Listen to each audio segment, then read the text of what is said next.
Bapa yang ada di surga, kami bersyukur untuk hari yang baru. Kami bersyukur kami boleh memulai hari ini dengan pujian dan penyembahan di hadapan-Mu. Bapa, saat ini kami mau merenungkan firman-Mu. Biarlah kuasa Roh Kudus akan menuntun kami, mengajari kami, sehingga kami boleh mendengar suara-Mu Tuhan.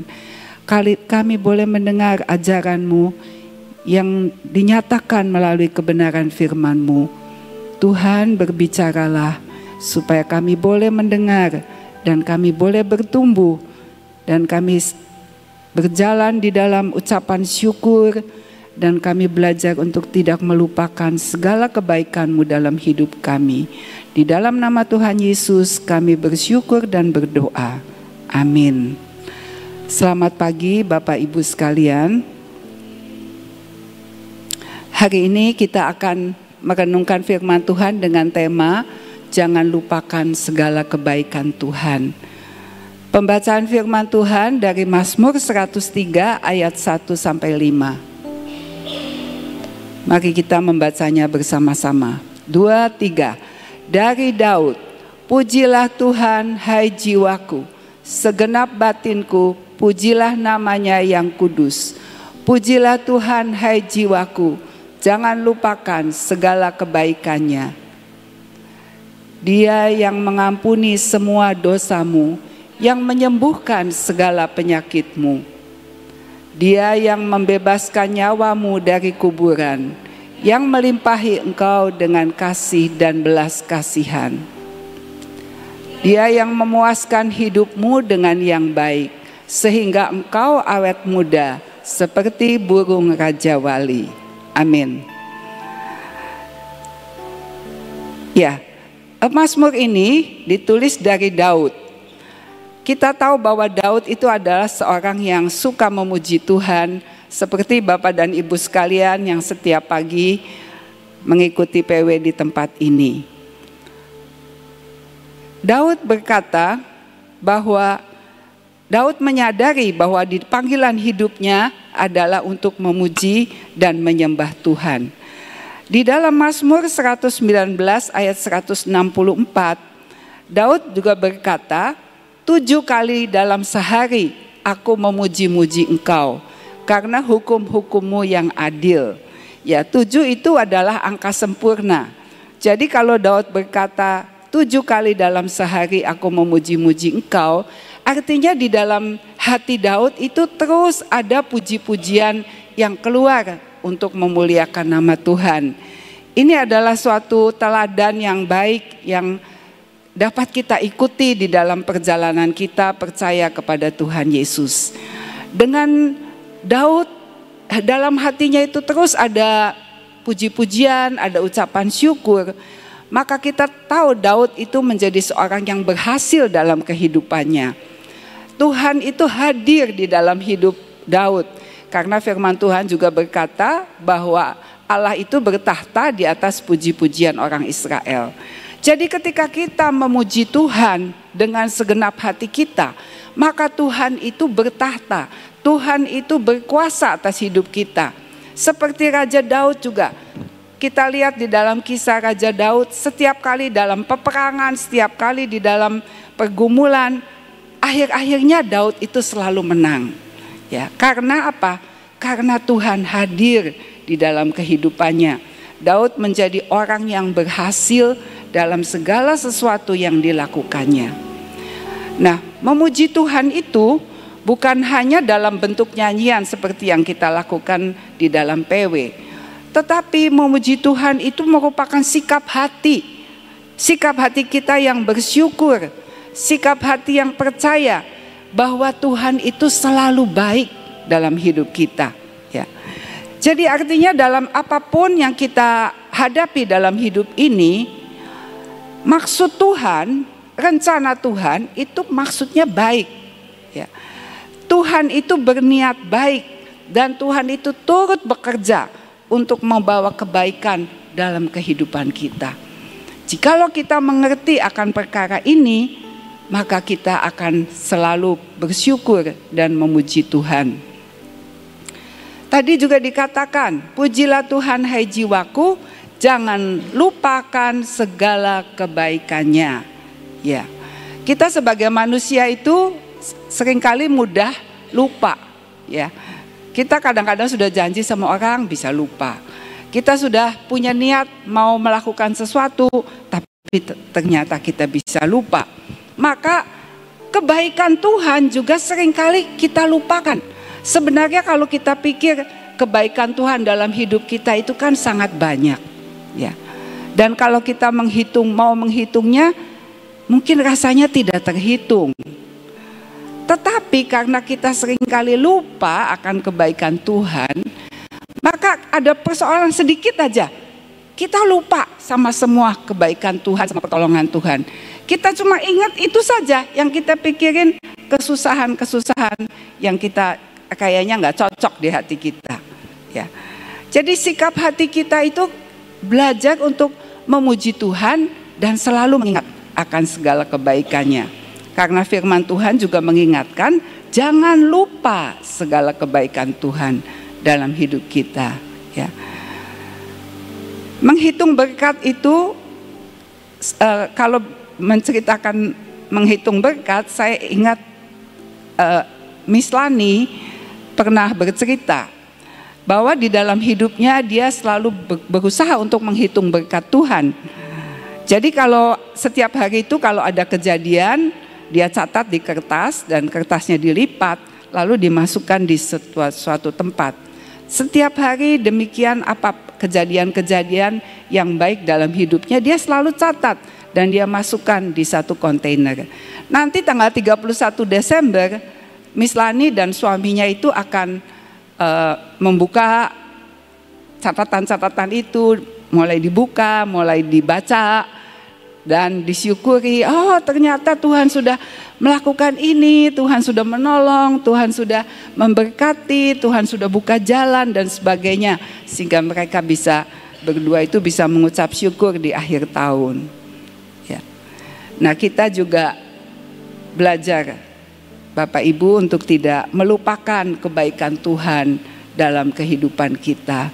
Demikian juga kebaikan saudara-saudara seiman, kebaikan teman-teman yang mengasihi kita, kita belajar untuk tidak melupakan. Karena dengan kita merenungkan kebaikan Tuhan, kita merenungkan kebaikan teman-teman kita, kita akan dikuatkan, kita akan terhibur, dan kita akan bersuka cita. Tetapi kalau kita jujur, kita kayaknya lebih mudah mengingat kesalahan orang, kita mengingat perbuatan orang yang menyakitkan, kata-kata yang tidak enak, itu kayaknya nggak bisa lupa. Ya, ingat aja kalau ada yang jelek-jelek itu. Tapi kalau yang baik-baik itu begitu mudah dilupakan. Tapi pagi hari ini mari kita berubah dalam cara berpikir kita, supaya kita belajar mengingat kebaikan Tuhan. Sebab kalau kita mengingat kebaikan Tuhan, maka hati ini jadi penuh dengan syukur. Tapi begitu kita mengingat yang jelek, yang tidak enak, kesalahan orang, marah, maka hati kita ini makin sempit untuk kebaikan Tuhan. Hati kita ini mulai dibagi, untuk kesalahan si A, untuk si B yang pernah berbuat begini sama saya. Sehingga ruang hati kita ini makin lama makin sempit. Dan kalau kita biarkan, lama-lama hati kita ini dipenuhi dengan hal-hal yang negatif. Kalau hati kita pahit, maka dari mulut kita pun akan mengeluarkan hal-hal yang tidak menyenangkan. Karena itu, mari kita selalu memberi tempat untuk kebaikan Tuhan, untuk pertolongan Tuhan, untuk ucapan syukur. Karena dengan demikian nanti mulut kita pun akan mengatakan hal-hal yang penuh dengan kebaikan. Dan apa yang kita tabur dengan perkataan kita, itulah yang akan kita tuai. Mari kita sebagai anak-anak Tuhan belajar untuk menabur perkataan-perkataan yang baik, perkataan-perkataan yang positif, sehingga hati kita juga lega, hati kita juga plong, tidak ada perkara-perkara yang bikin sesek dalam hidup kita. Mari kita melatih diri dengan kita mulai mengingat akan segala kebaikan Tuhan dalam kehidupan kita. Nah, ada beberapa alasan Raja Daud untuk tidak melupakan kebaikan Tuhan. Yang pertama, Raja Daud berkata bahwa dosa-dosanya sudah diampuni. Ya. Jadi yang pertama, apa sih yang harus kita syukuri di dalam hidup kita ini? Apa sih kebaikan Tuhan yang pasti kita semua sudah terima? Yaitu dosa-dosa kita sudah diampuni. Ya, baik dosa yang dulu ketika kita belum percaya, dosa sekarang yang kita lakukan, maupun dosa-dosa yang mungkin nanti suatu hari akan kita lakukan, itu sudah tersedia pengampunan. Karena itu, mari kita merenungkan kebaikan Tuhan itu. Syukur pada Tuhan. Kalau kita tidak diampuni, ya kita tetap menjadi manusia lama. Kita hidup di dalam dosa dan kita hidup di dalam banyak kesusahan-kesusahan karena kita belum diampuni. Jadi saat kita percaya kepada Tuhan Yesus, Tuhan itu melawat kita. Dan ketika Tuhan melawat kita, di situ kita menyadari bahwa saya adalah orang berdosa. Ketika kita sadar bahwa kita adalah orang berdosa, maka kita bisa mengaku dosa-dosa kita di hadapan Tuhan. Dan ketika pengampunan Tuhan turun dalam hidup kita, maka kita menjadi miliknya. Kita dimeteraikan oleh kuasa Roh Kudus, dicap menjadi milik Tuhan Yesus Kristus. Dan kalau kita sudah menjadi milik Tuhan Yesus Kristus, maka kita menjadi orang yang bersyukur dan berbahagia. Karena Tuhan itu adalah juru selamat kita. Kita dipindahkan dari kegelapan, kita masuk di dalam terangnya yang ajaib. Itu suatu kebaikan Tuhan yang luar biasa, Bapak dan Ibu sekalian. Kita harus menghargai betapa Tuhan berkarya luar biasa dalam hidup kita. Tidak ada orang di dunia ini, tidak ada siapapun yang bisa mengubah nasib kita. Dari kita hidup dalam kegelapan sebagai orang berdosa, kita bisa dipindahkan menjadi umat milik kesayangan Tuhan Yesus Kristus. Di dalam Yohanes 5 ayat 24, Injil Yohanes 5 ayat 24 dikatakan, "Aku berkata kepadamu," kata Tuhan Yesus, "sesungguhnya barang siapa mendengar perkataanku dan percaya kepada Dia yang mengutus aku, ia mempunyai hidup kekal dan tidak turut dihukum, sebab ia sudah dipindah dari maut ke dalam hidup." Ya. Jadi ayat ini berkata ketika kita meresponi firman yang kita dengar dan kita percaya kepada Tuhan Yesus, maka kita mempunyai hidup yang kekal, tidak dihukum, tidak turut dihukum, sebab sudah pindah dari kerajaan kegelapan ke dalam kerajaan terang atau ke dalam hidup, dikatakan seperti itu.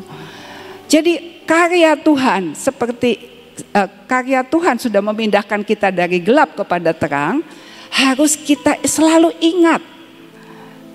Dan setiap kali kita makan dan minum perjamuan kudus, itu pun kita mengingat bahwa Dia sudah memindahkan saya dari kegelapan dan masuk di dalam bagian kerajaan terang. Betapa kita bersyukur luar biasa kalau kita menyadari akan hal ini. Tapi kalau kita jujur, kalau sedang ada masalah, ada problem, ada pergumulan, kayaknya lupa semua kebaikan Tuhan. Lupa nih bahwa kita tuh sudah diselamatkan, sudah diampuni. Kitanya, pikirannya terus berputar-putar dalam masalah kita. Terus berputar-putar cari jalan, cari way out ya, cari jalan keluar. Gimana nih mas ngurusin masalah saya? Padahal Tuhan sudah menyediakan. Ketika kita diselamatkan, Tuhan juga menyediakan pertolongan buat hidup kita. Karena itu kita diingatkan pagi ini, harus selalu ingat kebaikan Tuhan dalam kehidupan kita. Ya, yang selanjutnya apa yang harus kita selalu ingat? Yang kedua, Tuhan sudah menyembuhkan segala penyakit kita. Artinya Tuhan sudah menyembuhkan baik penyakit jasmani maupun penyakit rohani dalam kehidupan kita. Ya. Seorang yang sakit itu badannya lemah sampai kadang-kadang tidak berdaya. Ya kan, kalau kita sedang sakit itu kan, aduh rasanya lemes gitu ya, nggak punya tenaga. Jadi sebenarnya orang yang sedang sakit itu, dia sedang menuju kepada kematian. Dengan gejala-gejala dalam hidup ini secara jasmani, orang yang sakit itu sebenarnya sedang menuju kepada kematian. Jadi kalau kita disembuhkan oleh Tuhan, artinya kita tuh diselamatkan dari kematian itu. Dan kalau kita masih hidup sampai sekarang, berarti di masa yang lalu waktu kita sakit, entah itu sakitnya ringan atau sakit berat, Tuhan sudah menyembuhkan penyakit kita.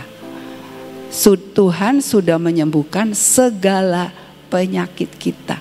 Itu yang harus kita selalu ingat. Kita sudah diampuni, kita sudah disembuhkan. Itu luar biasa sekali ya. Kita sudah berkali-kali mengalami hal-hal yang maksudnya kita dihindarkan dari hal-hal yang bisa kita sakit ya. Misalnya sebenarnya kita bisa kita sudah dihindarkan dari kecelakaan, kita sudah dihindarkan dari mara bahaya, dari hal-hal yang bisa mencelakakan hidup kita, tapi mungkin kita nggak sadar gitu ya. Kita harus menyadari bahwa Tuhan itu sudah menyelamatkan kita, sudah menyembuhkan penyakit kita, bahkan di dalam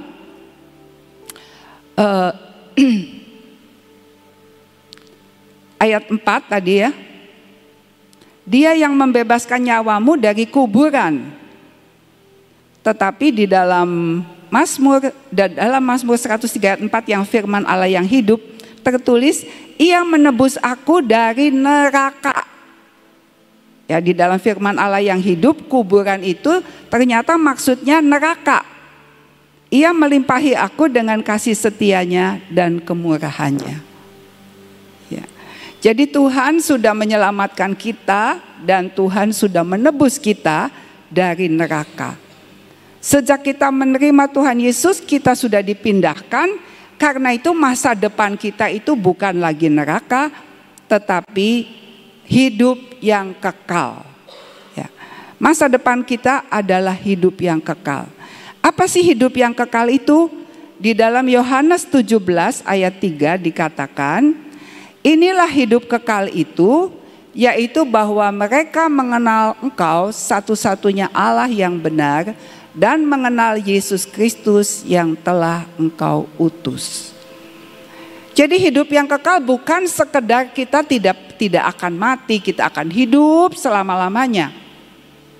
Tetapi hidup kekal yang diberikan ketika kita percaya kepada Tuhan Yesus adalah kita mengenal Bapa, satu-satunya Allah yang benar, dan mengenal Yesus Kristus yang telah diutus oleh Bapa datang ke dalam dunia ini. Ya. Jadi hidup yang kekal itu adalah mengenal Allah Bapa.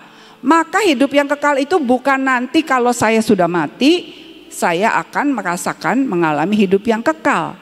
Tapi hidup yang kekal itu sudah bisa kita rasakan sekarang ini ketika kita belajar mengenal Dia, artinya punya persekutuan ya. Orang itu bisa mengenal seseorang ketika bergaul ya. Kalau bergaul lama-lama tahu, oh dia itu seperti ini, sifatnya begini, kesukaannya ini. Demikian juga kalau kita bergaul dengan Bapa, dengan Tuhan Yesus, dengan Roh Kudus, setiap hari dengan kita baca firman, saat teduh dan sebagainya, itulah hidup yang kekal. Kita dalam hidup kita akan merasakan atmosfer surga, percikan-percikan hal-hal yang ada di surga bisa kita rasakan dan bisa kita alami. Dan itu membawa kekuatan, membawa semangat, membawa pengharapan dalam kehidupan kita. Ya, jadi sungguh luar biasa yang Tuhan Yesus sudah kerjakan dalam hidup kita. Dalam 1 Yohanes 5 ayat 11 sampai 13 dikatakan, inilah kesaksian itu, Allah telah mengaruniakan hidup yang kekal kepada kita, dan hidup itu ada di dalam Anaknya. Barang siapa memiliki anak, ia memiliki hidup. Barang siapa tidak memiliki anak, ia tidak memiliki hidup. Semuanya itu kutulis kepadamu, supaya kamu yang percaya kepada nama Anak Allah tahu bahwa kamu memiliki hidup yang kekal. Jadi kalau kita sudah percaya kepada Tuhan Yesus, maka hidup kekal itu adalah bagian kita. Ya. Kalau kita mau mengilustrasikan, andai kata ini adalah hidup yang kekal, dikatakan hidup yang kekal itu ada di dalam Anaknya.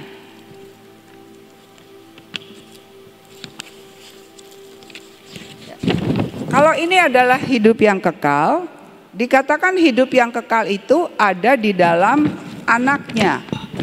Hidup kekal ada di dalam Tuhan Yesus. Barang siapa memiliki anak, dia memiliki hidup yang kekal itu. Jadi kalau saya memiliki Yesus, maka hidup kekal itu juga jadi milik saya. Karena hidup kekal itu ada dalam Yesus. Tapi jika saya tidak memiliki anak, kalau saya tidak percaya kepada Tuhan Yesus, maka saya juga tidak punya hidup yang kekal itu. Ya. Jadi ketika kita percaya kepada Tuhan Yesus, maka hidup yang kekal itu adalah milik kita.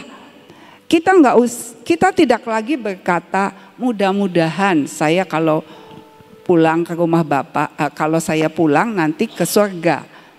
Kita tidak berkata begitu. Tetapi ketika kita percaya kepada Tuhan Yesus, kita memiliki Yesus dalam hidup kita, maka hidup kekal itu adalah bagian kita.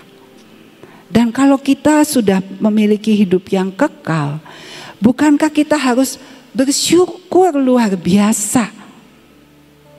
Ya, kalau kita menyadari betapa hidup kekal itu suatu pemberian anugerah Tuhan yang sangat ajaib.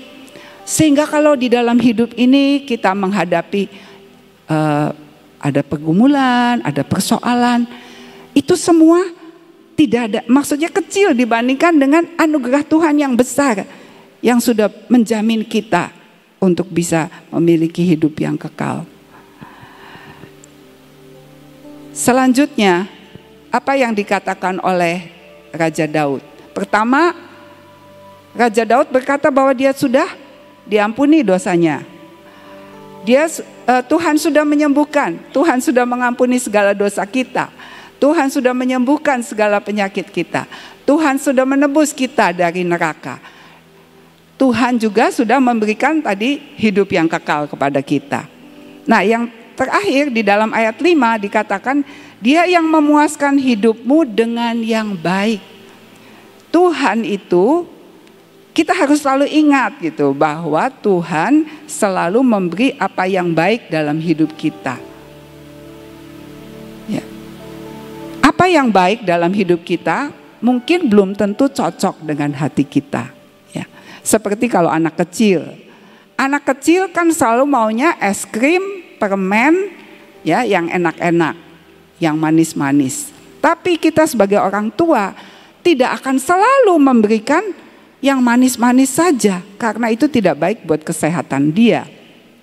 Tetapi kita akan memberikan makanan-makanan yang sehat. Tapi makanan yang sehat buat anak kita mungkin itu tidak enak gitu. Tapi kalau kita dalam perjalanan hidup kita harus belajar untuk mengerti bahwa apa yang baik itu dari Tuhan itu selalu maksudnya baik. Walaupun kita mungkin merasakannya tidak enak, tapi percayalah bahwa apa yang Tuhan berikan itu adalah sesuatu yang baik untuk hidup kita. Dan dikatakan dengan kita diberikan kehidupan-kehidupan yang Tuhan mau, yang Tuhan kehendaki buat kita, maka hidup kita akan diperbaharui ya. Dalam terjemahan baru dikatakan kamu diperbaharui seperti burung Raja Wali. Tapi di dalam terjemahan ini bahasa Indonesia masa kini dikatakan dia memuaskan hidupmu dengan yang baik sehingga engkau awet muda seperti burung Raja Wali. Ayo katakan kepada sebelahnya, kamu awet muda. Ya, firman Tuhan berkata bahwa kita akan awet muda, Bapak Ibu. Luar biasa kan? Itulah hatinya Tuhan. Itu kerinduan hatinya Tuhan buat kita semua. Supaya dengan kita awet muda, kita bisa menceritakan segala kebaikan Tuhan dalam hidup kita. Ya, itulah sebabnya Tuhan berkata bahwa janganlah melupakan segala kebaikan Tuhan. Ya, jadi kembali tadi kita ulangi lagi. Raja Daud berkata alasan apa yang membuat kita harus selalu ingat akan kebaikan Tuhan dan bersyukur. Yang pertama, Tuhan sudah mengampuni segala dosa kita. Yang kedua, Tuhan sudah menyembuhkan. Waktu kita sakit, kita disembuhkan. Sehingga kita dalam keadaan sehat sekarang ini. Yang ketiga, Tuhan sudah menebus kita dari neraka. Sehingga masa depan kita bukan lagi api neraka. Tapi masa depan kita adalah hidup yang kekal. Tuhan sudah memindahkan kita dari kegelapan dan masuk ke dalam terangnya yang ajaib. Yang kelima, Tuhan memuaskan hidup kita dengan segala yang baik. Roma 8 ayat 28 berkata bahwa Allah turut bekerja. Dan kita tahu bahwa segala sesuatu yang terjadi atas diri kita adalah untuk kebaikan kita. Jika kita mengasihi Allah dan menyesuaikan diri dengan rencana-rencananya. Ya, ini firman Allah yang hidup. Lalu bahasa Indonesia masa kini. Di dalam terjemahan baru dikatakan, kita tahu sekarang bahwa Allah turut bekerja dalam segala sesuatu untuk membawa kebaikan dalam hidup kita. Yaitu bagi mereka yang percaya kepada Dia. Nah, ini dalam bahasa Indonesia masa kini, kita tahu bahwa Allah mengatur segala hal. Turut bekerja itu maksudnya Allah mengatur segala sesuatu dalam hidup kita sehingga menghasilkan yang baik untuk orang-orang yang mengasihi Dia dan yang dipanggilnya sesuai dengan rencananya. Jadi Bapak dan Ibu sekalian, marilah kita selalu mengingat kebaikan-kebaikan Tuhan dalam hidup kita. Kalau kita mau memperpanjang daftar itu pasti banyak. Ya, yang pribadi-pribadi itu kebaikan Tuhan, pertolongan Tuhan, segala sesuatu sepanjang hidup kita. Kalau kita sudah umur 30, 40, 50, yang umur 50 berarti 50 tahun sudah ditolong Tuhan. Yang umurnya 70, sudah 70 tahun ditolong Tuhan, ya kan? Yang umurnya 80, yang umurnya 90 ada di sini. Sudah 90 tahun ditolong Tuhan. Ya. Jadi Tuhan itu sungguh amat baik. Dan firman Tuhan pagi ini, janganlah lupa segala kebaikannya. Amin. Ayat yang ke-16.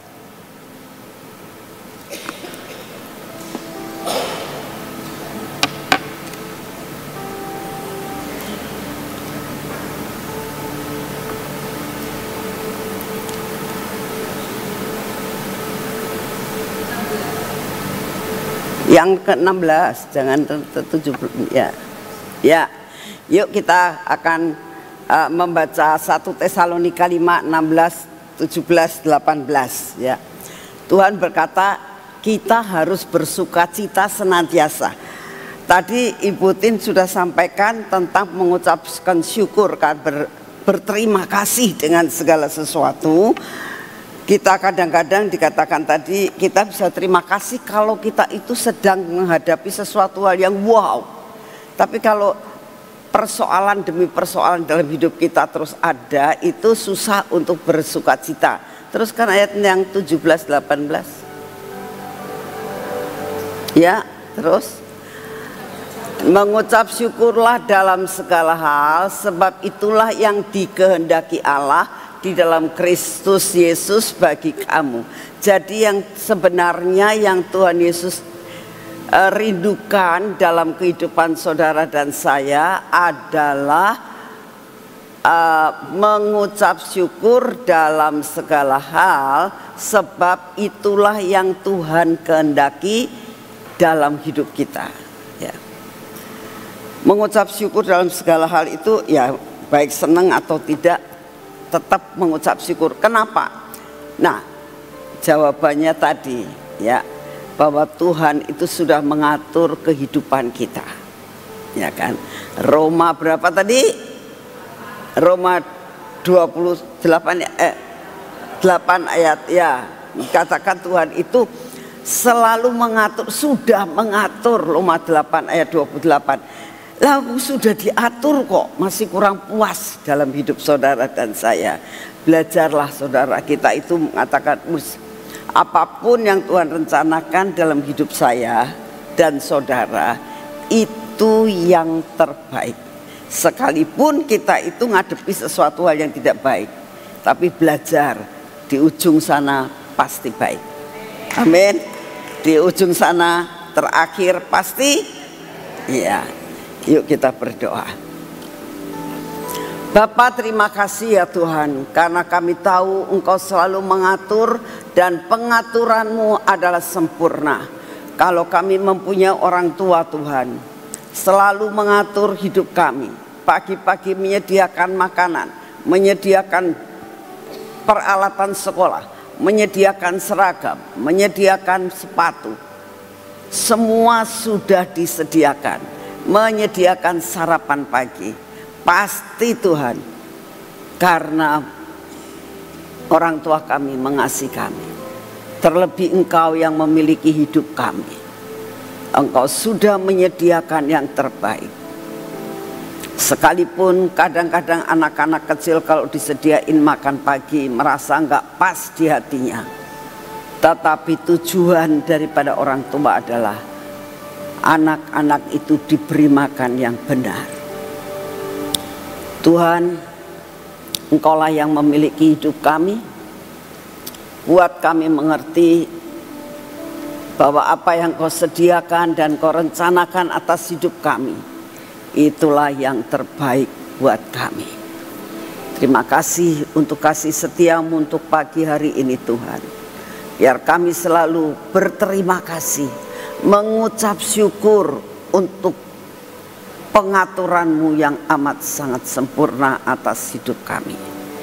Kami minta di dalam nama-Mu, Engkau ubahkan cara berpikir kami ya Tuhan, supaya cara berpikir kami pas seperti cara berpikir yang daripada-Mu, bahwa Engkau itu sudah menyediakan yang terbaik buat kami.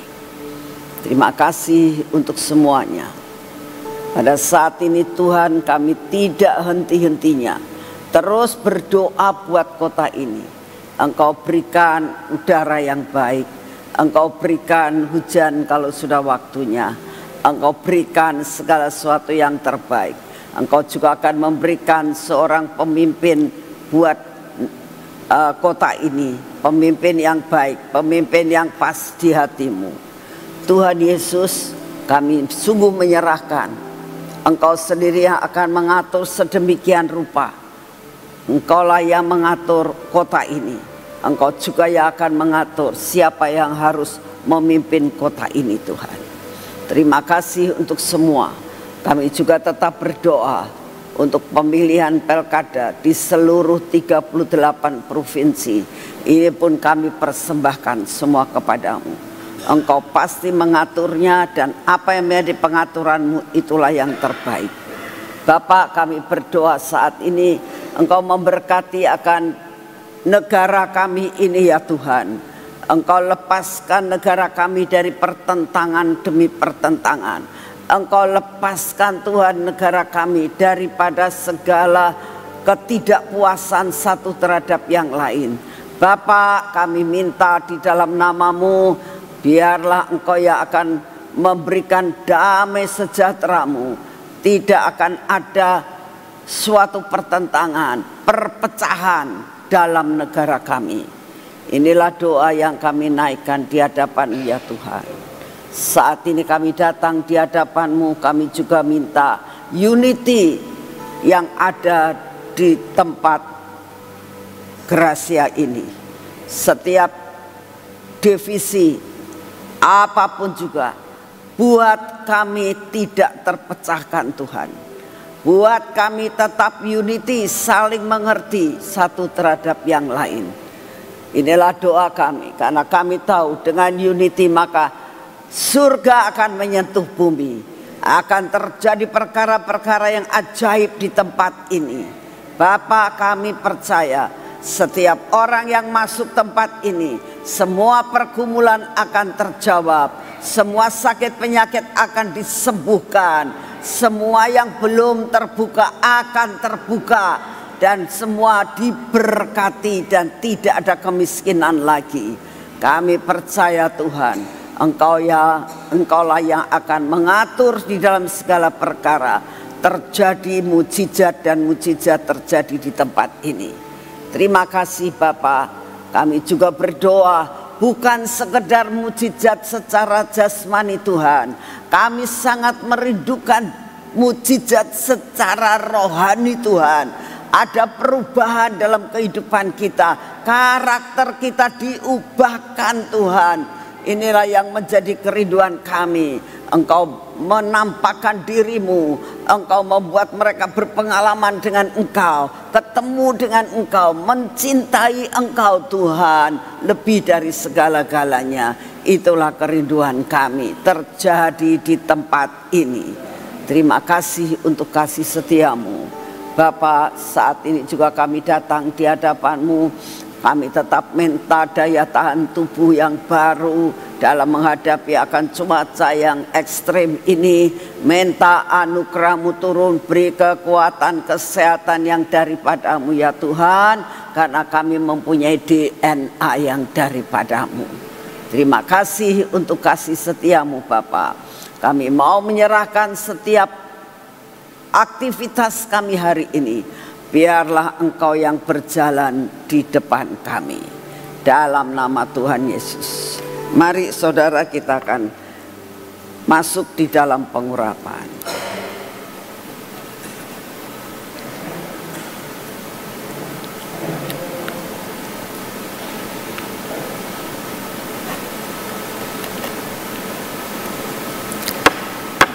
Bapak, kami percaya bahwa pengurapan ini minyak ajaib, minyak supranatural.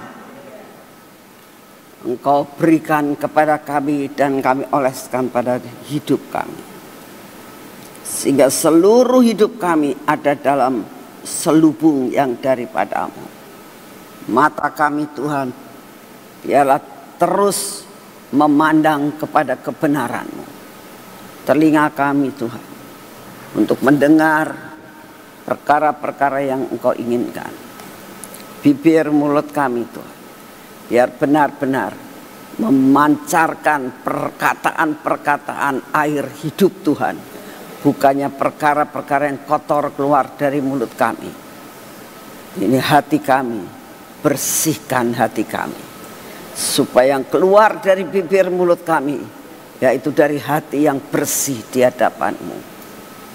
Segala yang tidak baik Engkau hancurkan dalam hidup kami ya Tuhan. Supaya kami hidup selalu benar di hadapan-Mu dan di hadapan manusia. Berkati tangan kami Tuhan. Hari ini kami akan melakukan semua kegiatan kami. Engkau yang akan memberkati kaki kami yang akan kami pakai buat berjalan hari ini. Tuhan Yesus, Engkau yang akan menuntun dari langkah ke langkah dalam hidup kami, supaya kami benar di hadapan-Mu. Dan apa yang kami jalani adalah pas di hati-Mu. Engkau yang akan memberkati semua pekerjaan kami.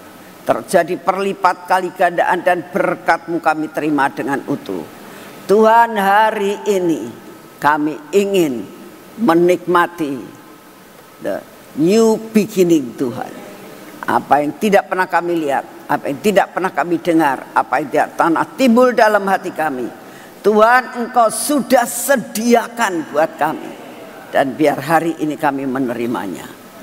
Terima kasih untuk semua. Dalam nama Tuhan Yesus. Amin. Selamat pagi, Tuhan memberkati saudara semuanya.